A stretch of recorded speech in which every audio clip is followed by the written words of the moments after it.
Sorry about that. I about forgot to start it. But, like I was saying, with any business, when trading is a business, you need to kind of diversify your streams of income and learn to make some on the side, meaning you need to make passive income.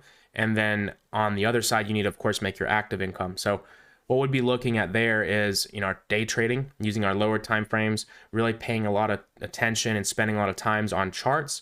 That is going to be where we are looking at, our active income, because we're spending a lot of energy, we're putting a lot of time, and we're working, right? When you're day trading, you're working. Day trading isn't passive income. It's just simple as that. A lot of people will try to use that as like a marketing thing, but day trading is not passive income. It's just that simple.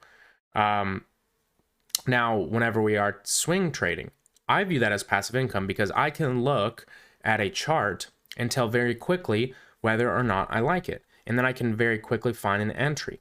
Options are really good for this because with options, you don't necessarily have to be extremely good at sniping entries. You just have to be extremely good at understanding time and price.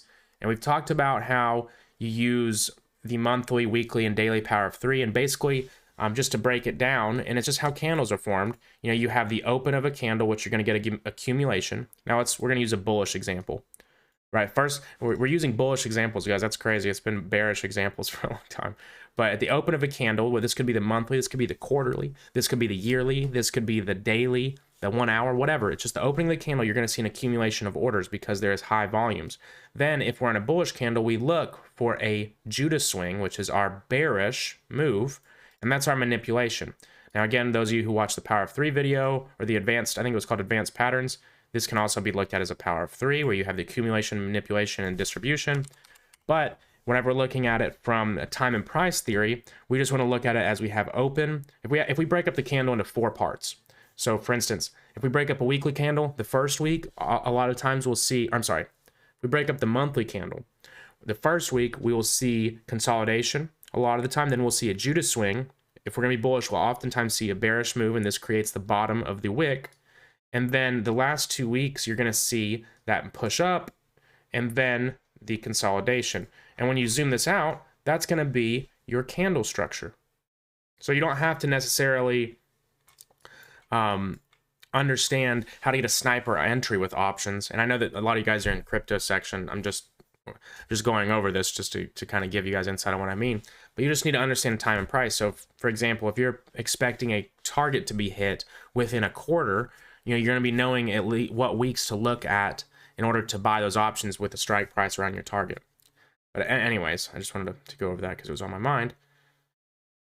Whenever we are talking about our swing trading strategies, we're going to use some examples that we took. Most of you guys were here for these, some maybe not. The DYDX trade is the first one I want to go over. So when we're looking at DYDX trade, it was extremely simple. I mean, this was 135% gain. It was like 3.5 to 1. We got in 7 days. And a lot of people will say, and this used to be the way I would think. I would say, well, I need to get more than that because I'm on a daily chart. So I'm going to go into the 4 hour and the 1 hour and the 5 minute, and I'm going to min-max everything, and I'm going to get, 10R, da-da-da-da. And that's fine. There's nothing wrong with that. But I know that I usually am day trading indices, so I am able to kind of look at crypto as my passive income, right? Like we were talking about at the beginning of the video, that we have a active and a passive income. So whatever you day trade, that's your active income. For me, that's indices. Maybe it's Forex. Maybe it is crypto for you guys. I think crypto is better to swing trade, but if we're looking at it in that sense, we don't necessarily want to put too much time into it. We're not going to be watching the 5-second chart on everything we trade. It's, unless you just have nothing else to do but trade, which I think everybody does, whether you want to think you do or not. But when I'm looking at this chart, I just look at it just like if this was a 1 minute chart. Like let's say I'm watching ES in the morning and this is a 1 or 5 minute chart. I would long this and I would target these highs. So if I'm looking at a daily chart, why would I think any differently? Greed.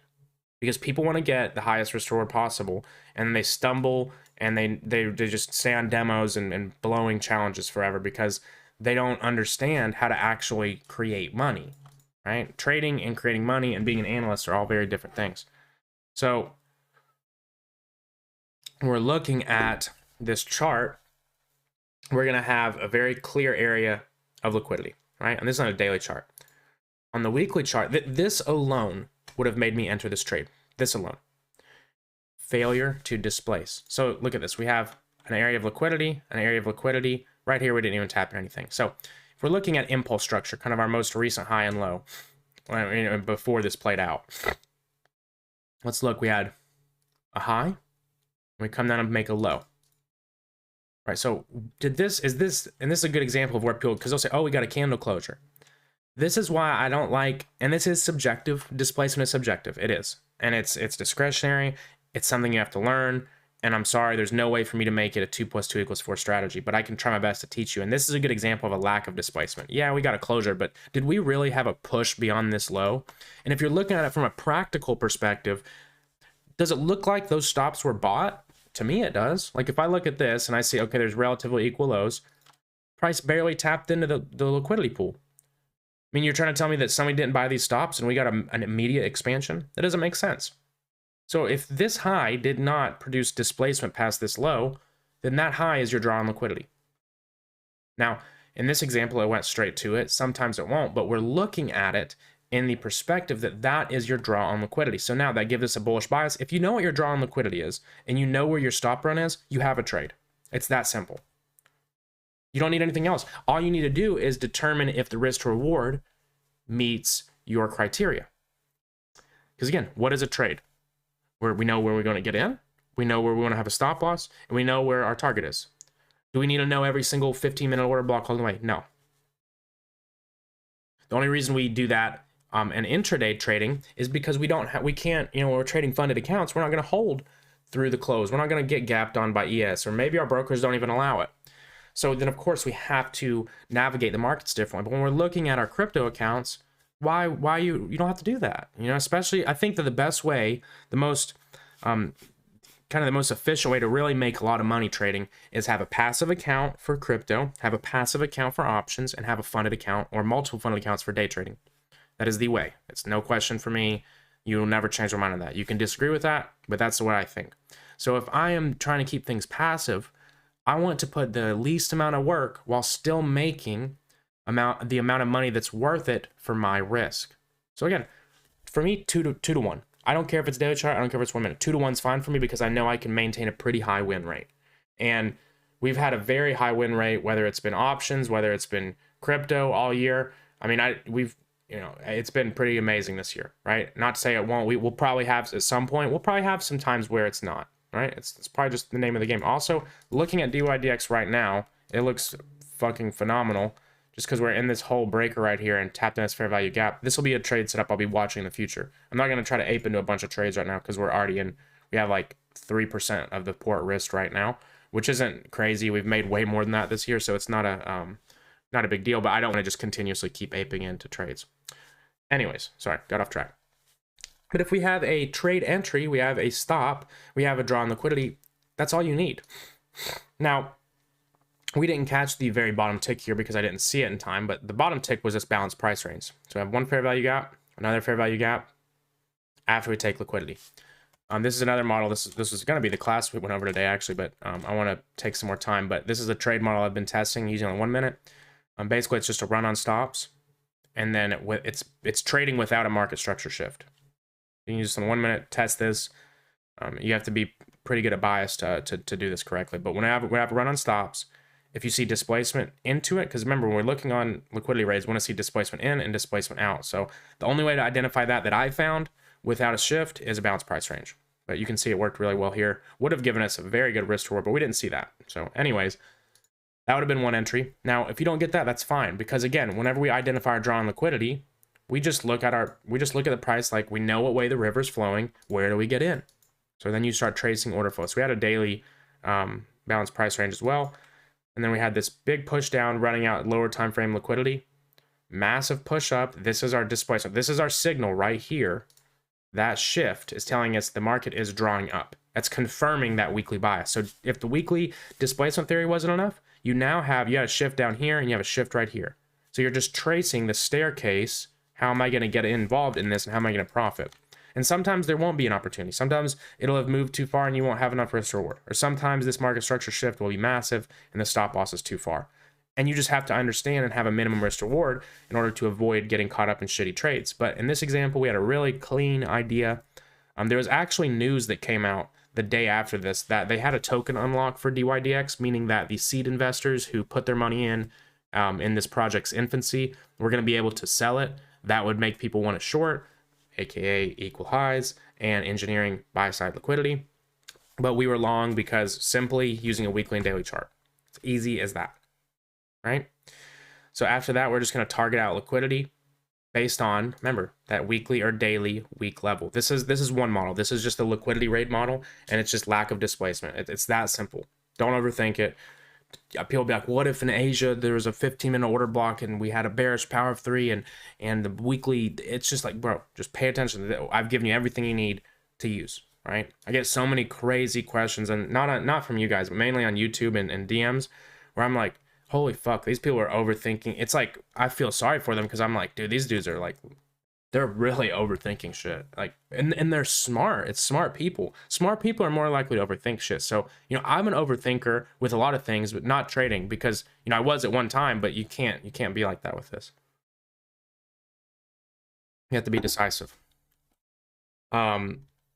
So that's pretty simple. Liquidity raid, shift, follow the order flow. You could enter down here. You can enter just from the shift, because again, once we've, you know, this shift is our confirmation. That's telling us, okay, your idea has a probability to be right. This low not being closed under on a weekly, that's the trigger for our idea to even be born. And here's the target. That's all you need to trade. So let's say if you're just looking at the market, we got this shift. Maybe you didn't get a retrace on this order block, okay? Could you have longer right here? Because a lot of people will say, like, they're kind of immature at trading and they don't understand, again, just how to make money. That'd have been crazy if we cut it down there. But some people would literally, they'll say, okay, I'm going to wait for this order block to get hit. And if it never gets hit, they're just going to sit there. So stupid, right? You could take a trade here. You could take a trade here. It doesn't have to be a tap into a point of interest. Some people may disagree with me. Right, again, this right here is what pays me. My risk reward is what pays me. My win rate is what pays me. Sniping a 1-minute order block doesn't pay me any differently than committing or than executing a trade and committing to my idea, no matter if it's at the bottom tick or if it's along the way. It's just if my risk reward is good enough. It's that simple. Don't overthink it. Now, another setup that we took back in January, I think it was actually, yeah, it was January, was GRT. Now, this is the power of 3 setup. You guys saw, I mean, we took a ton of trades based on this back in January. It was super wild. This year has been pretty crazy with crypto. We took a lot of really good trades, and most of them were this model. Now, this one I want you to take into account ranges. So, for example, on the weekly on GRT, we had a bearish range, and price had kind of been consolidating, and we got a shift down here. Right? You also got a shift in the daily. And if we're looking to build bias, ranges are paramount because it tells us whether we are in expansion mode or whether we are in retracement. So if we're in a bearish swing, we have a bearish move, obviously, and we get a shift, what does that tell us? It tells us to look for highs. Of course, we can use low-hanging fruit. Like this, we use really low-hanging fruit. Really, you'd be looking for price to come to a premium. Now, that's a massive move, right? I'm not saying it won't. I mean, the price looks really good right now. GRT looks like it probably will end up making a new high as long as we can hold and not make displacement down on the weekly. Now, again, everything can change, but we're just looking at it in the sense of a probability. We're not looking at it like people will be like, oh, well, what if this? Oh, crypto's bad. It's just like, bro, then maybe you take a fucking loss. So fucking be it. Who cares, right? It's not, you can't be afraid to take losses like that. But anyways, you just look at the market in a sense that, okay, well, we have a bearish range, we have a shift, we're looking at it now, we're looking at a bullish scenario, right? So then instead of looking at fair value gaps, people be like, oh, dude, like, why didn't we bounce to this fair value gap? Why didn't we bounce to this order block? Why don't we bounce to this breaker block? Because you're fucking bullish. You're looking for buy side liquidity. You're not looking for areas to enter shorts if you're bullish. It's counterintuitive. So how can we fine tune this and get a significant entry off of it? By using the daily power of 3. So again, this is mainly going to be looking for accumulations above an area of liquidity. Now, this trade, we didn't have a very clear area of liquidity. We just use our range confluence. Now, if you had an area of liquidity, it would be even better, be more confluence. But again, if we're just using our, our range confluence, that's enough. And we get that shift back into the range. Now, this is where we executed. It was on the 13th, I think. Let's go back, and because I had to draw this back up for this class because I had to I clean up my charts. So let's see, where was it? Yeah, it was on the 13th, right? So we had the 13th. We're going to average in at those equal lows. Now, literally just to push back into this original range, that's enough for the trade. Now, again, if we have good risk to reward, there you go. We took profits a couple times along the way, right? So when we're looking at this chart, we don't necessarily have to, you know, just try to trade every single, I think this actually went farther. I can't remember. Where was the TP?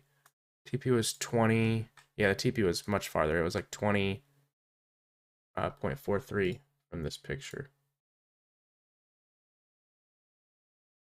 Being this is too large. So yeah, super solid trade. We called that out back in March. I mean, it's just like, dude, it's not hard to make a lot of money off of the high time frames. People just have this notion in their head that they have to trade, you know, the 1 minute to make money, and it's just stupid. But anyways, we have that nice pushback into the range, right? Whenever we have a pushback into the range of displacement, that's my trigger to entry. A lot of people will just use this as a bias, and I used to wait for like a shift and enter it like normal down here. But in my experience, especially if I'm using a daily chart, I get a higher probability that I'm gonna be right if I wait for that. I get a lower risk to reward but higher probability, which you guys know that's my style. It's better for psychology. I've still yet to meet someone who's actually making a lot of money who's not using that strategy. I've met people that say they're making a lot of money, or like Instagram people or whatever, but I haven't met somebody who's consistently making a lot of money that doesn't use a lower risk to reward, higher win rate, because it's scalable, it's easier on your mind, it's easier to manage multiple accounts. It's just all around, in my opinion, it's better. But if you want to min-max it, you can just use this as a bias tool and try to, you know, maybe get an entry in here. But again, notice we haven't gone lower than a daily chart. We don't have to do that, right? So stops could have either been at the nearest swing low, which would have been right here, or they could be under the whole range. That's up to you. It's up to your risk profile. You're obviously, again, going to get higher risk to reward, but lower win rate. Sometimes that's really something that I like using. Kind of I am a little subjective there. It depends how far we are to the bottom of the range. If we're very far, then I'll use this right here, because again, I'm waiting for that confirmation that I am correct, of, you know, us pushing really hard in the range. That's my confirmation where I'm confident in that bias. Again, trading is bias, execution. That's it. And then invalidation. Bias is your target, execution is your entry, invalidation is your stop loss. You don't have to overcomplicate it. So let's look at, oh yeah, so last night I went over stocks, and this is just analysis. You know, the crypto guys are like, oh, I don't want to look at stocks. I went over a lot of charts and just marked them green. Look how many charts I marked green. These are charts that I'm just looking at based off of literally just the weekly chart. And let me just tell you my process for what I did. So like, for example, this chart, I looked at it like, okay, the monthly, just at a glance, I'm going to pop back at the monthly. Okay, the monthly is looking pretty crazy. We took out monthly liquidity. Right there, we're most likely going to see some kind of rally, right? On the weekly, what do we have right here? A market structure shift of a short-term high. Now, of course, this is a little bit less value than if we took this high out. And I'm not saying I'm just going to buy calls on every single one of these things on BlackBerry. I'm just saying these are all things that catch my eye. And this is how I'm able to sift through a lot of charts very quickly. This took me maybe 30 minutes last night. And going through this entire watch list that has 300 charts. And this is how I did it. Okay, bam.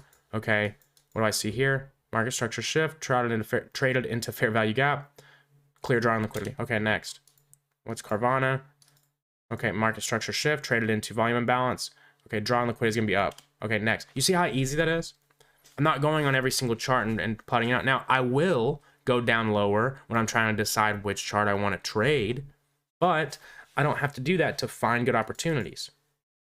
All right, Riot, this would also be a fundamental play because it's a Bitcoin stock. Bitcoin mining stock. Clear draw on liquidity. It's bullish. I mean, you know what I mean? It's just, and this is just from a weekly chart. So we'll go over a trade we took using same ideology. AI, I think it went 500% for people who held. I closed it at 380%, which is incredible, especially on options.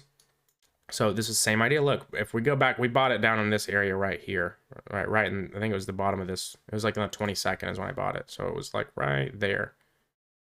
So again, it was just weekly. We had a clear draw on liquidity. Look at the range, right? Weekly bearish range, market structure shift. This gives us bullish bias. Price trades back down into a breaker and a fair value gap. I mean, it's like, bro, you look for calls at 30 bucks. How long is it going to take? Well, it's probably, you want to have at least 2 to 3 months on a weekly chart TA, in my opinion. Maybe longer, but and this was something that took me maybe 5 minutes of fucking analysis. A 380% return, which would be like 3.8 to 1. Because you're risking 1% of your port roughly on each contract in case it expires worthless. But it's the point of this lesson is not necessarily going to be some in-depth crazy analysis thing, because most of the concepts we're going over I've already taught you, or you've already learned somewhere else. But it's just to show you how simple things can be and how easily you can make a good amount of money on the side, not just being a chart zombie. So take it how you wish, and some people may not use this, you may, but it can help you a lot with bias too if you're not going to use it. So let me look at the chat. Carvana and Riot right at the lows. Hell yeah. Yeah, see, I like both of those charts a lot. Carvana looks crazy. I mean, it's just like, bro, it took out this massive fucking liquidity pool right here, these relatively equal lows, and you get a shift right here. I mean, low-hanging fruit here is a long ways away on the weekly chart. Now, I'm not saying it's going to hit next week, but I mean, it's not 400 shares. Hell yeah, you're going to come up. How much is this?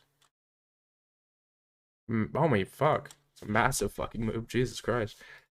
Yeah, it's fucking dirt cheap. And again, if we're looking at it like this, like let's look at the range. I mean, it's not easy. And you can now take this knowledge and go to a 1 hour and use this to get your intraday bias. So if I'm looking at a 1 hour chart and I'm coming into the market and this is at 8 a.m., bro, I'm looking for longs. That's how quickly you can find stuff like that. Full of fib, it goes back to that 50%. Oh yeah. Hell yeah, if it goes to this 50%, fucking 3x. The stock market's the new fucking crypto these days with the way the economy is fucking going wild. I like this order block right here. Like this is just this is like a good old OG style order block. Took liquidity, right resting a fair value gap, probably breaker somewhere here in the daily. Somebody said I need to get into stocks. Yeah, you do. You really do. If there is a pullback in a bullish market and I try to be involved in the market, how can I know the pullback is only a little pullback in the M5, M15 range, or a larger pullback in the H4 or H1, H4 even daily range? Or simply use those time frames. If you're trying to use just M5 or M15 without the 1 hour, the 4 hour, you're going to get burnt. And here's an even better idea. Don't trade counter trend. You don't have to do that. You don't have to trade every single move. You don't. And especially when you're a beginner, I think that mentality hurts a lot of traders because, let's say if you're really good pro trend, but you're not so good counter trend, you're just giving your money back. And the compounding negative effect that has is your trading psychology and how you think, because you start to lose confidence, you start to overthink things, you start to just kind of make all the mistakes most people make, because it's all psychology based. So let's say if you're really good pro trend and maybe you do really good 2 days out of the week and you do really bad 2 days of the week, not only, maybe you didn't lose a lot of money, right? You shouldn't, because risk management. But what you did lose is confidence. And that compounds into much greater problems than really anything does. And yes, Ben Crypto, this is recorded. I'm going to go over this chart on Tuesday, or all these charts on Tuesday. I have a ton. I can't, to be honest, I wish I'd have marked my I know eBay was one of my favorites. I like eBay a lot. eBay, Coinbase as well. Meta is, of course, Meta's just been fucking flying already. I should have, I literally wanted to buy shares at $100. Stupid as fuck, I didn't. It's up like 100%. I think Spotify was another guess. Spotify looks pretty bullish. Disney wasn't one of the favorites. JetBlue is getting to an area where I kind of like it as well. All these, really. I marked them all for a reason. I don't even know what some of. This one was another one. What is this? Rocket companies. I don't know if it's like Rocket Mortgage and shit, and like Rocket Money. that's owned by Intuit, so I don't know. Intuit's on this list as well, but easy, pretty clear draw on liquidity. And again, this is similar to the other ones we had. Look, failure to displace among a low leads me to look for a this high. Right, confirmation of that, market structure shift, market structure. Well, this is just a break of structure. It's continuation. Right, price comes down into a discount, balanced price range, draw on liquidity above. Actually, this is one of my. I'm gonna mark this blue now, so I don't forget. Oh shit, I can't hear you. My bad. Yeah, I just saw that. I don't have my headphones. They're not here. I don't have them right now.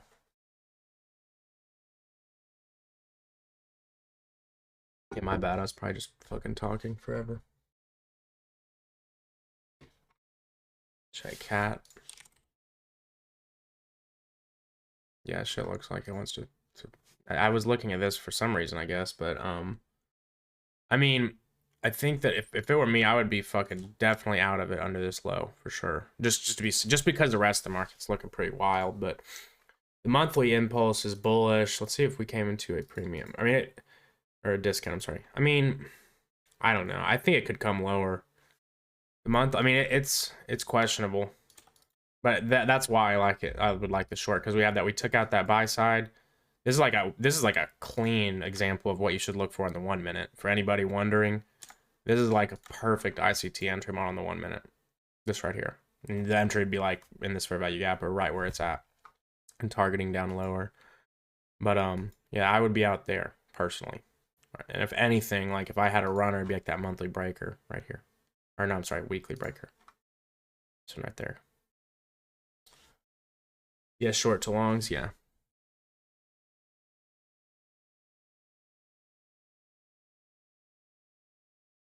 Oh man.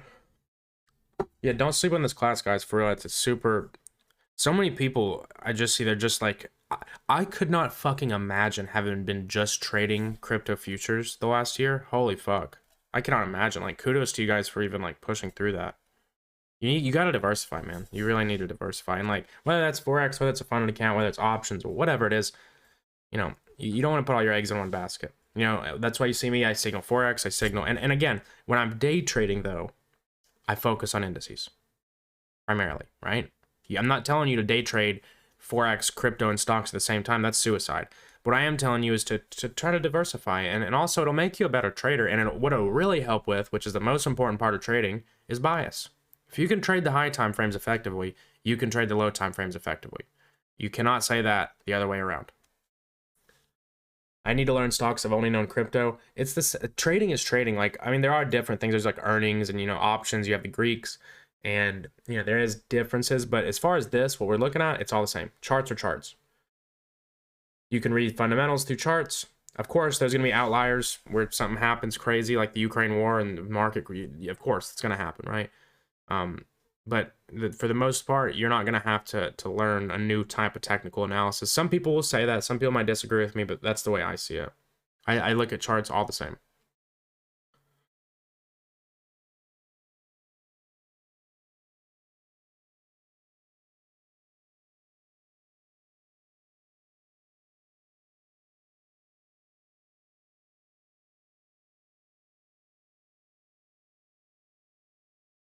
Do I factor in general market performance into your stock analysis? I will sectors. So, like, if I think tech's bullish, like for instance, like how we talked about NASDAQ and why I like this high, same reason we're just talking about displacement right there, lack of displacement. Then if I see this, okay, then I'm probably going to look at tech stocks in a more bullish light. That's the way I would look at it, like that. I'm not a big fundamental macro guy. I'm not going to look at like EPS, and I'm not saying you shouldn't. I'm not like, if you do that successful, more power to you, but it's just, to me, it's not worth my time because I do well enough for what I like without having to do that. But you can look at, you know, earnings per share and all this stuff for like for fundamental, like long-term investing. You should do that, but for like day trading and swing trading and stuff like that, I don't think you necessarily need to. I don't think you necessarily need to for investing either. But if there's a consolidation on the high time frame, will I still day trade it? Yeah, for sure, 100%. Use the 1 hour as your new daily. Now, if I don't have a trade set up, like here's the way I will still trade it if I have a setup. If I don't have a setup, I won't trade. It doesn't matter if we're consolidating or expanding. You know, I can have setups in both of those. I encourage you to try to simplify everything as much as possible. Because this space is just riddled with fucking overthinking because of ICT's marketing techniques.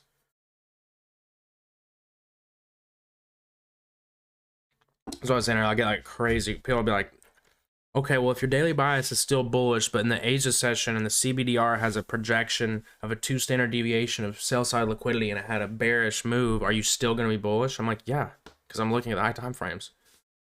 Can I go over the Atom setup? Yeah, sure. Dude, why did we have to type P now? I can't just put P. So this was strictly 4-hour. So I was looking at this. We looked at this a while ago. We tried to trade it once, and we got some profits off of it. I think it was back in here. We got like a 10% move and then got stopped at break even. So the idea is still the same. I really like the idea. Looking at the weekly, we have a bearish range, right? Market's shifted over here. We had a weekly fair value gap and a breaker right here. Price tapped into it. Price shifted right there, and now we traded back down into this order block. And I went a little deeper than I'd like, but I still like the setup. Now, the 4-hour, the reason I liked it when we entered was it had shifted over here. So we traded into it, and we look right here, we had a shift. And that gave us this order block, which we traded into, and then we just entered right there. I like the setup a lot. We have, and then again, just looking at equal highs, and then just this kind of as a safeguard in case we don't make it up here. So I always like, if I see these like clean highs like that, I'll usually take something off there.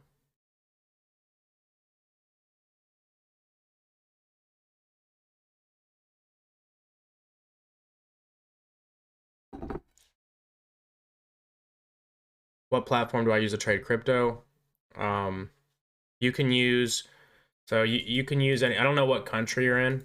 A lot of people will use, allegedly will use Binance with VPNs and different accounts that they've gotten in whatever manner they've found them. Some people use Bybit, some people use KuCoin. But just proceed with caution with trading crypto. Don't put your life savings in there because we saw what happened with FTX. You can also trade it on Forex brokers. That's how most people do it. Stocks, I use Thinkorswim. Yeah, Thinkorswim for me. I mean, some people like Tasty Trade. Like I think they have more margin or something. I don't know, but no, you don't have to use VPN, bro. No, if you're in US, we're trading stocks. It's illegal. We're not doing no.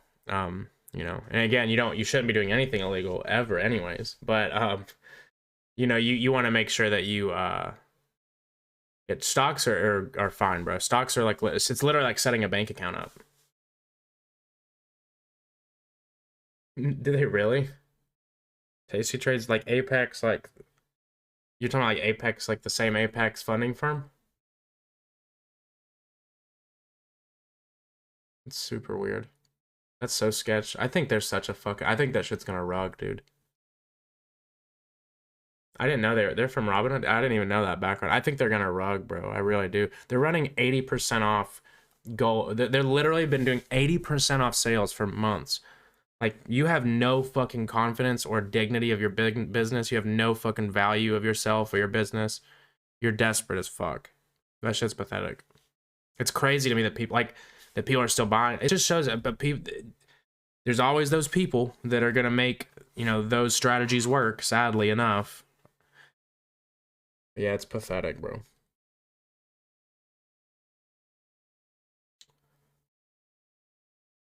We'll have like another couple minutes of questions and I'll hop off. I didn't even know that, Algo. Thank you for letting me know. I'm gonna look into that because I've actually looked into Apex a little bit because I'm going over some stuff on prop firms later this week in a YouTube video, so you guys will get to see that.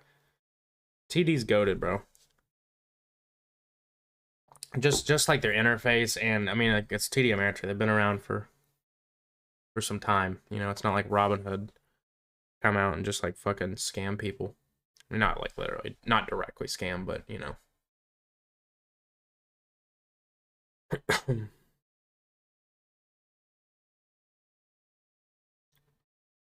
Yeah, Boston is. NFA. Can I go over long-term stocks? Same strategy. Yeah, same strategy. That's exactly what we did. And you can do this on a monthly chart. For long-term stocks, like if you're talking about long-term, like 5-10 years, I think you should probably do some research. First of all, first and foremost, you need to believe in the company, because if you don't believe in the company, you're going to have a very hard time holding it long-term. So that's first and foremost. Now, what that may consist of is maybe it's an industry you know, maybe it's an industry that you are fascinated with or that you believe in. Like for instance, I'm trying to build more long-term investments in solar and wind, because I think that, for obvious reasons, that they will, grow. So I need to spend some time looking into that and looking into some fundamental stuff about, because investing is a little different than trading. Like I said earlier, I don't necessarily need to do fundamental investing when I'm trying to buy options or trade, or, I guess you don't need to do it when you're investing, but if you're talking like really long term, I think you need to believe in the company. You need to understand the company's mission, its purpose, and its efficiency. And you need to understand how to dollar cost average. Probably should be doing it with, some set amount per month or week. And you should also look into dividends and how they pay dividends. All that stuff comes into play. Loving ETH longs on big time frames. Yeah, I think everything is looking pretty good. Let me look at. I hate this. Why would they do that? This is what I still want for ETH. I don't know if we'll get it, honestly. We'll see, because it looks pretty bullish, but I wanted to trade down into this weekly breaker. I guess it. Wait, what the fuck it did? I just haven't even paying attention to ETH, I guess. Or no, I'm sorry. The daily breaker is what I wanted. We might not get that, though. We'll see. Really, if we displace above this high, then I'm like, okay, we're going to 2,000 bucks. Like, if we stay displaced above that high and maintain that structure, I'm going to look for longs in the retrace to target that. If we don't displace here, I think we'll come down here. On that note, guys, I'm going to hop off here. As always, I appreciate you all. I encourage you to get outside, get some sun. If it's sunny where you're at, it's pretty sunny where I'm at. So, yeah, I appreciate you all coming through as always. And we will be live on Tuesday. See you later.